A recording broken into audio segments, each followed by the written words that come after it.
Hello, friends, and welcome back to Stories About Entitled People. This is the story of how one pushy HOA manager tried to lecture a team of lawyers about their own billing.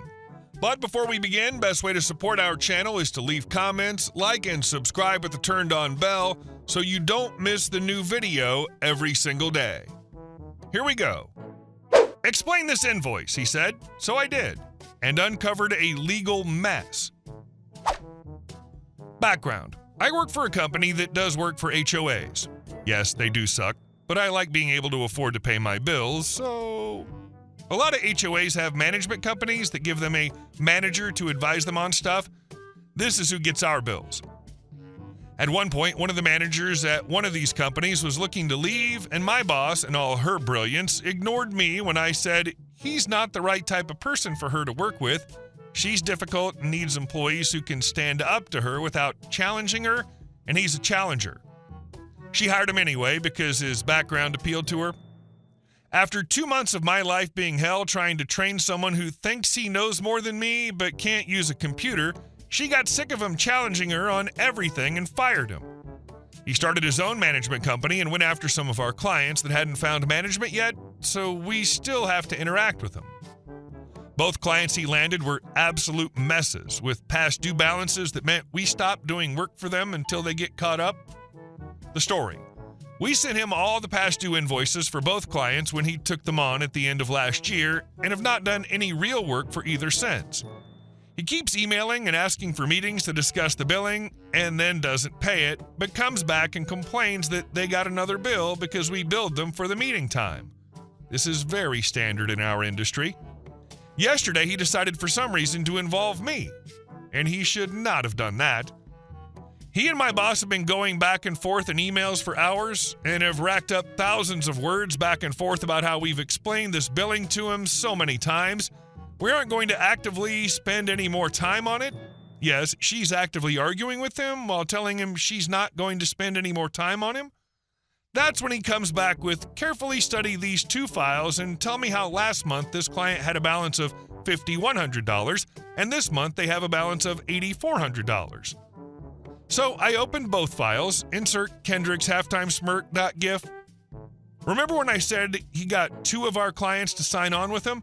The $5,100 balance was for the other client. So I shot back with, please note, the $5,100 invoice is for client B, not client A, as you've attributed. Please see attached email from December with all outstanding invoices for client A up until that point, and a second email from January with the newest invoice for the time we spent explaining the billing and providing the invoices in December.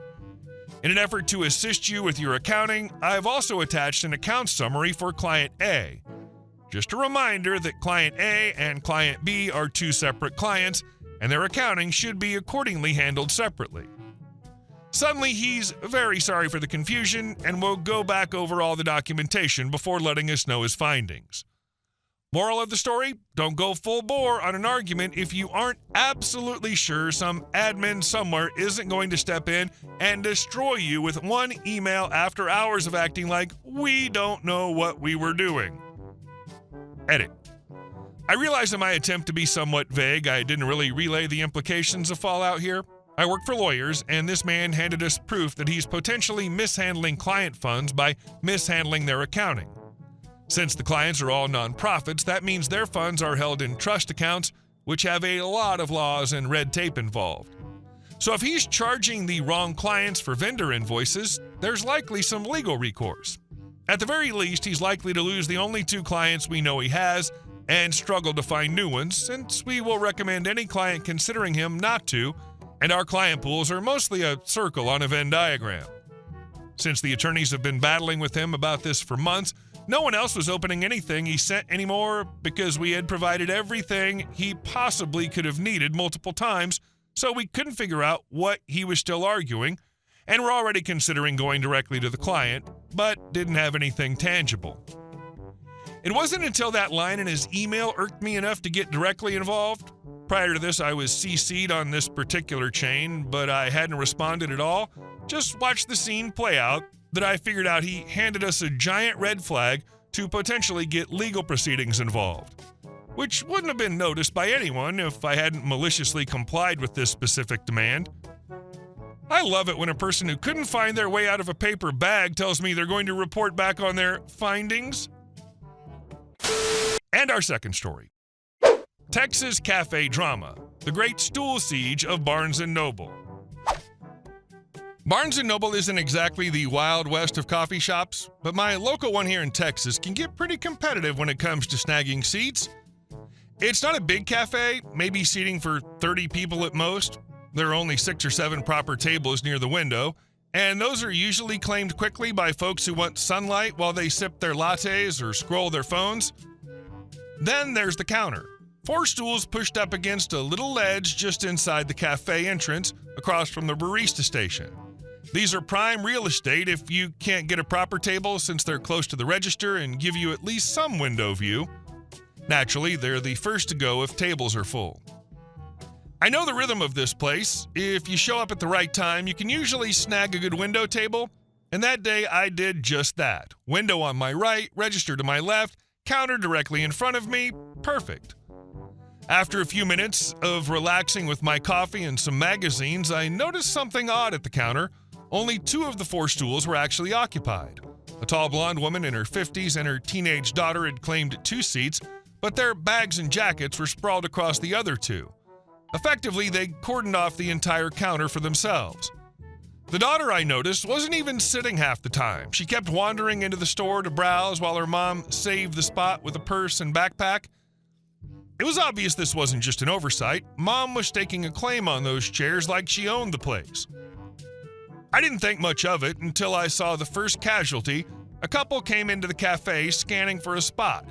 They headed toward the counter only for Mom to inform them, quite smugly, that the seats were already taken.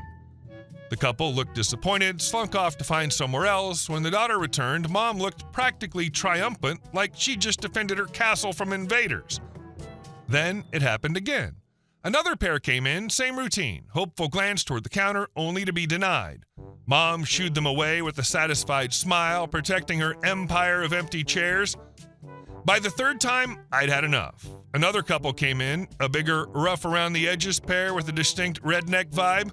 They were clearly frustrated at not finding a seat. I smiled, waved them over, and offered my extra space at my 4-person table. Once they sat down, I leaned in and explained what was happening with Counter Mom. Their expressions shifted from annoyed to gleefully vengeful. They didn't waste time. They marched over to the counter, yanked the stools out from under the backpack blockade, and sat down without a second thought. "Those seats are taken," Mom hissed, glaring at them. "Great," one of them said cheerfully. "We'll move when the owner gets back." Mom was livid. She yanked her bags into her lap, pouting like a child denied candy, while the redneck couple made themselves comfortable, sipping their drinks and chatting like nothing had happened. When the daughter returned and discovered her precious stool now occupied, a little argument broke out. The couple repeated that they'd happily move once the supposed owners returned, but they weren't going to keep empty chairs hostage. Mom tried to fuss, but the couple ignored her, focusing on their coffee instead. In the end, Mom lost. With her scheme thwarted, she sat sulking with her daughter for a few minutes before finally gathering their things and storming out. As they left, the redneck couple turned around, grinning at me. The woman gave me a big thumbs up. I raised my hand in a little devil horn salute. And just like that, balance was restored to the Barnes & Noble Cafe. And our last story. HOA nightmare. She made it a dream for everyone except Karen. My coworker lives in a condo complex in one of those end-unit townhomes with 2 floors and a little fenced-in side yard. It's not a huge place, but she's been there long enough to really make it her own. Last year, she decided she wanted to remodel her kitchen. She didn't cut corners either. She hired licensed contractors, got the proper permits from the city, and went all in. One of the bigger changes was moving her sliding glass door about 6 feet over into her side yard. That way she could open up her kitchen layout and add more cabinets. The contractors re-stuccoed the old spot where the door had been, matched the paint perfectly, and by the time they were done, you'd never know a door had been there in the first place. Honestly, it looked better than before. Enter the HOA. A month later, she gets a letter saying she's in violation of the bylaws because she altered the exterior appearance of the building and demanding she move the door back to its original spot. She called the HOA office. "Are you kidding me? The city signed off. Everything's up to code. What's the problem?" The HOA rep didn't budge. "You need to restore the exterior to its original design, or we'll fine you daily until you comply." So she lawyered up.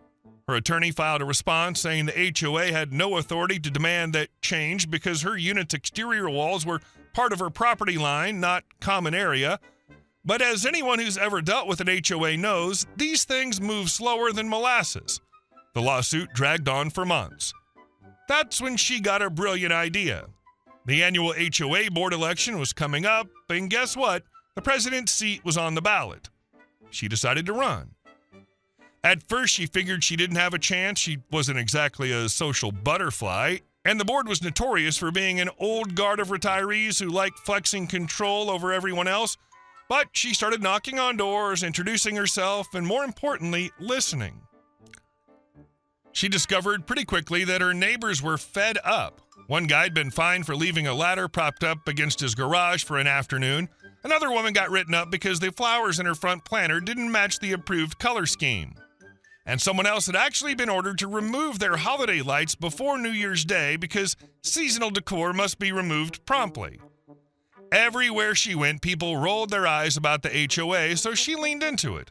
"Hi, I'm running for HOA president, and if I get elected, I promise I won't be the kind of person who fines you for a flower pot." It was simple, but it worked. On election night, the turnout was bigger than anyone had expected. People who hadn't shown up for HOA votes in years actually came down just to make sure she won, and she did, by a landslide. Her first board meeting as president was a circus. Karen, the old HOA president, tried to argue that she couldn't just ignore the rules for herself. My coworker, now sitting at the head of the table with a microphone, calmly replied, "Well, since I'm president, we'll be reviewing what those rules actually mean, starting with the section about exterior walls." She then made a motion to amend the rule to clarify that end-unit owners had the right to make changes to the exterior of their own walls as long as city permits were approved. The motion passed. Karen sputtered, turned red, and actually stormed out of the room. And that was that. No more lawsuit, no more demands to move the back door. Her remodel stood exactly as it was. The best part, a few months later, Karen got cited for having non-conforming landscaping in her front yard. Except this time, instead of the HOA backing her up, she got fined. Repeatedly. And my coworker, as president, was the one signing off on the fines. When Karen came up to her afterward in the parking lot and hissed, "You're abusing your power," my coworker smiled and said, "No, I'm just following the rules." Honestly, this isn't even an HOA story anymore. It's a neighborhood revolution. One woman stood up, toppled the petty regime, and then turned the system back on the tyrant who built it.